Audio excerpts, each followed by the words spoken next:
এটা হলো কোর্ট হাজতখানার সাময়িক একটা কারাগারের মতো। এই সাময়িক কারাগারের যে সময়টুকু আছে, এই সময়টুকুই যদি আমরা সঠিকভাবে ব্যবহার করতে পারি, গঠনমূলক বই পড়ার প্রক্রিয়ার মধ্যে দিয়ে যাতে তার জীবন এবং আত্ম-উপলব্ধি হয়, সেই প্রয়াসটাই আমরা কাজে লাগাবার চেষ্টা করেছি।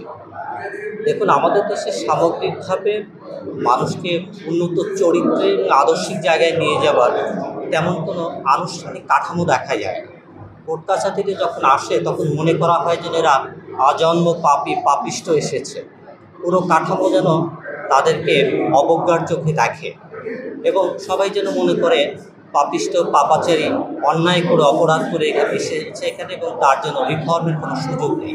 সেই জায়গা থেকে আরও কত বেশি সংখ্যক মানুষের কাছে আমরা নানাভাবে বিচারকী সেবার সাথে আনুষঙ্গিক যে সেবাগুলো দেওয়া যায়, সেই প্রত্যাশা থেকে এই কাজটা করেছি। নগদ পেমেন্টে 500 টাকা পর্যন্ত ক্যাশব্যাক আর লেনদেনে প্রতিদিন ডিপ ফ্রিজ এবং ঘন্টায় ঘন্টায় এসি টিভি সহ দারুণ সব গিফট।